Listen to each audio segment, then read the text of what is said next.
에콜라이트 4화는 제가 이 드라마를 보기 시작한 후 처음으로 다음 화를 기다리게 만들었습니다. 내내 이어지던 무료함의 끝에서 마스터가 서슬퍼렇게 나타나며 격전을 예고했으니 그럴만도 했죠.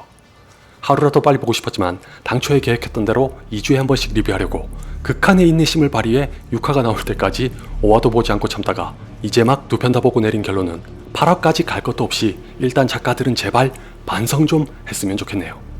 맹세컨대 진심으로 이렇게만 가면 거의 완벽할 수도 있다고 흥분하면서 보던 5화마저 서산이 대산이 하는 게 개입하는 순간만 오면 한숨부터 내쉬게 만드는 꼬락서니 때문에 도저히 용서가 안됩니다. 지금부터는 스포일러가 있으니 주의하시길 바라며 이렇게 짧은 분량의 에피소드 8개를 묶어 드라마로 만들 바엔 차라리 능력 있는 작가를 붙여서 영화로 만드는 게 훨씬 나았을 거라고 생각하는 건 저뿐인가요? 방금 말씀드린 대로 5화는 제게 장장 2주간의 기다림이 전혀 아깝지 않은 시작을 보여줬습니다. 무작정 전투를 들이밀지 않고 정신을 잃었던 오샤가 깨어나 참혹한 현장의 흔적을 보여주는 걸로 슬며시 문을 열고는 이내 마스터와 제다이들의 살벌한 검투로 시선을 옮기면서 피치를 단계적으로 올리죠. 믿거나 말거나 이때 숨죽여 훔쳐보던 오샤의 시점에서 전 약간의 흥분이 돌았고 삘이 왔습니다. 개인적으로 지금까지 본 스타워즈의 영화와 드라마를 통틀어 가장 뛰어난 신체 능력을 발휘했던 사람으로 다스몰을 연기했던 레이 파크를 꼽는데 에콜라이트에서 마스터의 액션을 연기한 사람도 엄청난 수준을 자랑합니다. 매니 자신토가 무술 유단자인 레이 파크처럼 액션까지 직접 소화했는지 어떤지는 알 수 없으나 5화에서의 마스터는 마치 합을 맞춘 액션 연기가 아니라 실제로 거침없이 싸우는 것처럼 보일 정도로 굉장히 능숙합니다. 물론 그런 연기를 받아준 상대 역들도 대단했다는 건 당연하고 아울러 이 설정도 저는 나름 참신해 보이더군요. 원래부터 스타워즈 세계관에 있던 설정인 건지 헬멧과 건틀렛을 만든 어떤 금속에 라이트 세이버가 닿으면 잠시나마 무용지물이 된다는 게 신기하기도 했던 데다가 이 설정을 활용해 두 번의 액션이 시청자의 뇌리에 각인되게끔 한 것도 기특합니다.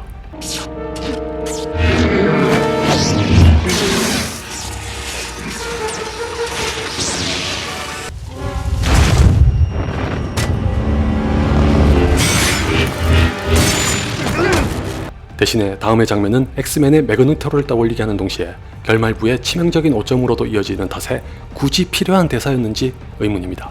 Show your face. And let you read my thoughts. 솔직히 이정재 씨의 액션도 기대 이상입니다. 해외에 있는 동안 매일같이 운동하고 훈련하는 게 일상이었다고 하더니 그 결실이 나타나 상당한 실력을 보여줍니다.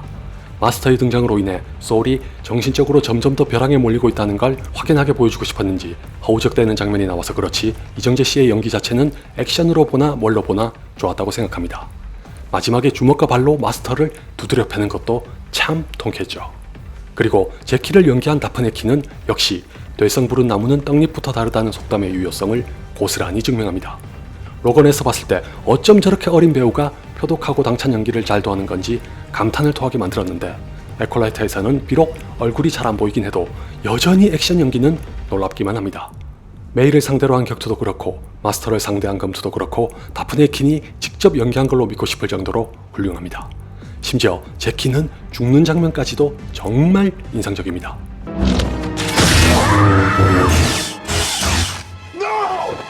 이렇게 칭찬이 아깝지 않은 액션을 한창 재밌게 감상하던 와중에도 이 빌어먹을 각본은 좀처럼 나아질 기미가 안 보입니다. 이번만큼은 굳이 까칠하게 굴고 싶진 않으니 마스터의 정체가 결국 카이밀이었다는 건 제외하고 말씀드릴게요. 아니 얘들은 시청자들을 놀리는 것도 아니고 도대체 언제까지 이런 대화나 주고받으려는 걸까요? What master hides his face from his pupil? You tell me. I don't make the rules. The Jedi do.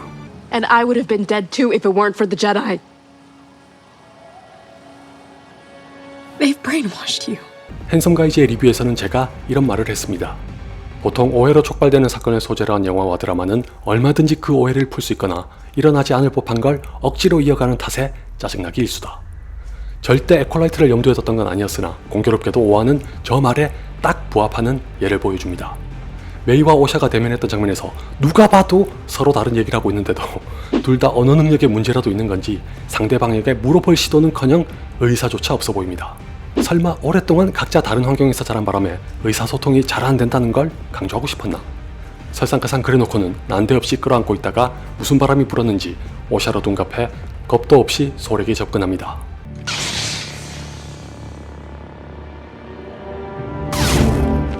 백반양보에서 위치를 바꾼 쌍둥이가 마침내 두 가지 시점에서 브랜도크의 진실을 마주하게 된다는 이야기로 가려는 전환점이라고 쳐도 이 중요한 대목을 또 한 번 이렇게 대충 얼버무리고 뭉개면서 넘어가는 게 에콜라이트를 쓴 작가들의 한계입니다. 쌍둥이 클리셰니 이마에 문신이니 소울은 왜 포스로 둘을 구별 못하는 일을 논할 것도 없이 그냥 작가들의 능력이 구려도 너무 구립니다. 소울이 마스터를 제압한 후에 무슨 일이 벌어졌는지만 봐도 절대 부인할 수가 없죠. 그 중요한 때에 또 제다이는 어쩌고 하면서 죽이지 않는 건 그러려니 하고 넘어가더라도 수갑을 채울 생각은커녕 도리어 오샤가 마스터에게 도망치라고 날개를 달아준 셈이나 마찬가지가 된 건 어이가 없습니다. 저 결과가 올바로 성립하려면 소울이 마스터에게 밀려 절체절명의 위기에 몰렸어야 하는데 그렇지도 않은 상황에서 무슨 의도로 저렇게 한 건지 도통 이해가 안 되네요. 진심으로 유감스럽게도 6화는 4화와 별 다를 게 없는 에피소드입니다.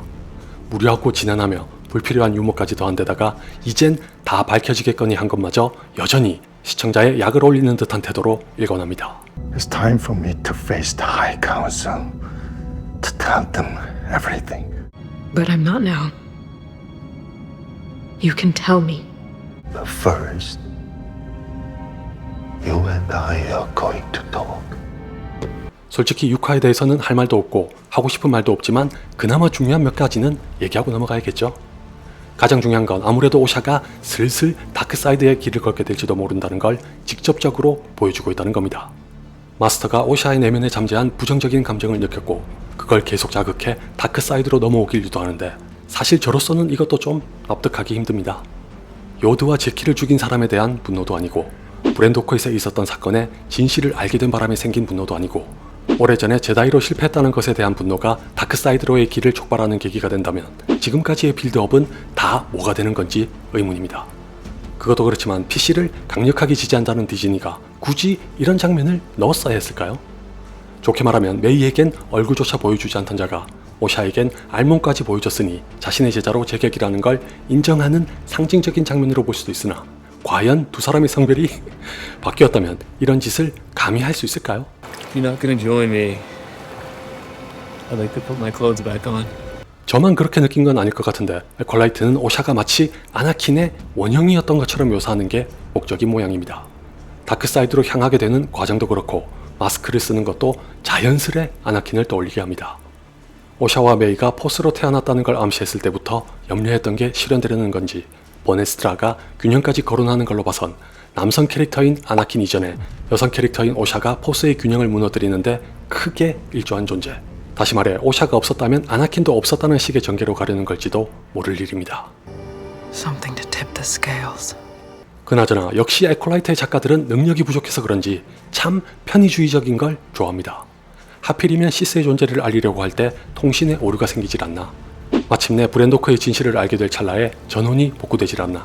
그렇다고 메이는 갑자기 아무런 미련도 없다는 듯이 자리를 뜨질 않나. 소울이 막 떠나고 나니 지원이 오질 않나. 매번 타이밍이 기가 막힙니다. 심지어 소울은 무엇보다도 시스가 다시 나타났다는 걸 먼저 알려야 하는데도 딴소리만 하다가 오해까지 받는 지경에 이르러 환장할 지경입니다. 이 와중에 다음의 대사만큼은 메이에게도 뭔가 변화의 여지가 있을지 모른다는 걸 알려서 유일하게 마음이 듭니다. When you really want something, it can cloud your mind. You see what you want to see. 끝으로 이정재 씨는 확실히 아무런 죄가 없고 연기를 진짜 잘한다는 걸 보여주는 6화의 결말에는 박수를 보냅니다. 메이의 정체를 알고 잡아둔 후 순식간에 달라진 분위기가 공포스럽게까지 다가와서 정확히 4화가 그랬던 것처럼 6화도 다음 화를 기다리게 만들지만 이번에도 제 점수는 5점에서 벗어나기 어렵습니다. 4점을 주자니 팬으로서 뭔가 아쉽고 6점을 주자니 양심에 찔려서 도저히 안 되겠네요. 이제 고작 2편의 에피소드만 남겨둔 시점이란 걸 고려하면 아마 에콜라이트에게 더 높은 점수를 줄 일은 없을 거라고 단언해도 될 것 같네요. 그도 그럴 것이 지금까지 버려놓은 판을 고작 1시간 안팎으로 수습한다는 건 거의 불가능해 보이지 않나요?